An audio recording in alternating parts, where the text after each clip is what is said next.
Hey guys, what's up? It's Jax here, and today I'm going to be showing you guys how to make an automatic mushroom farm for your 1.18 Minecraft world.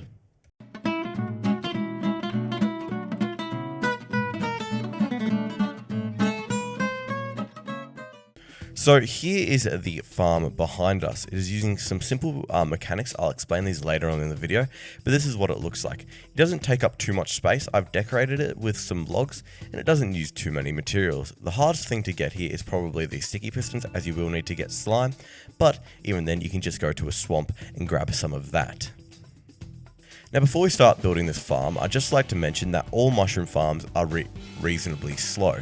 This is because mushrooms take a long time to grow, so if you don't see mushrooms growing straight away, don't worry, they will eventually grow. But now, let's get onto building this farm. The materials you'll need will appear on your screen now. Make sure to grab all of those and we can get building. To start, we're going to be placing a sideways chest like this on the ground, with a hopper going into the back of it.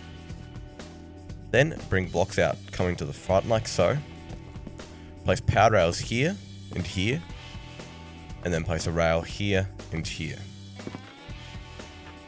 Then also place a regular rail there. Now that we've got this, come one block diagonally up here and here. And place blocks like so.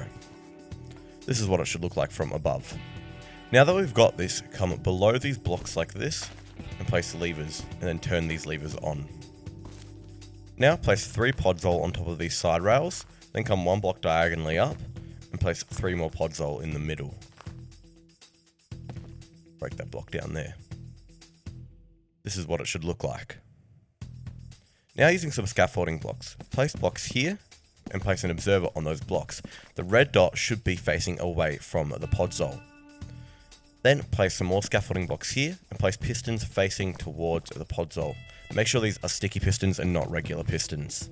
Then you can break those scaffolding blocks. Do this on both sides.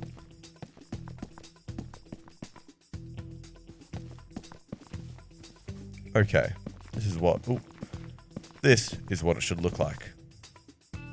When you place and break a block here, the podzol should be pulled out and then pushed back under.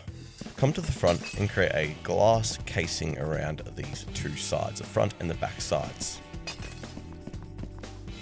Then using any block of your choice, I'm going to be using some stone brick slabs, add in a casing on these sides here above the observers and a roof. Before we fully add the roof, we're going to leave a 1 block gap and we're going to grab out some mushrooms. We're going to grab out 2 red and 1 brown. Place 2 red mushrooms like this and 1 brown in the middle. Then close it up. Now all we have to do is place our minecart in the middle and push it to either side, and we now have a fully working mushroom farm. Now I'm going to explain how this mushroom farm works. Now I always suggest you stay for this part so you can learn how these farms work and potentially design some of your own in the future. So let's get on to the mechanics of how this works. So for this mushroom farm to work, we need 2 key components, this observer and then these pistons. Now, once a mushroom grows down onto this podzol here, I'm going to place a mushroom there for a purpose. You will see that the piston gets pulled back, and then the block gets pulled back by the piston and then pushed back in. And then that allows our mushroom to break.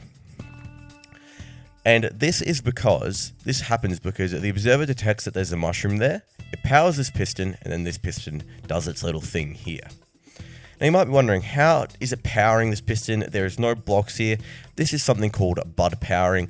Now, if this isn't working for you, you may need to add some blocks here. It'll also work if you have blocks there, but to save on materials, definitely on Java, you don't need to have those blocks there.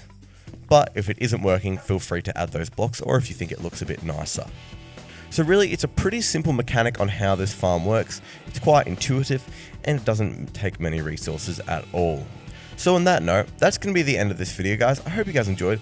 Please subscribe if you would like to support me, and if you'd like to support me even more, make sure to go check out my Patreon. The link for that will be in the description down below. And I'll see you guys later. And remember, stay carbonated.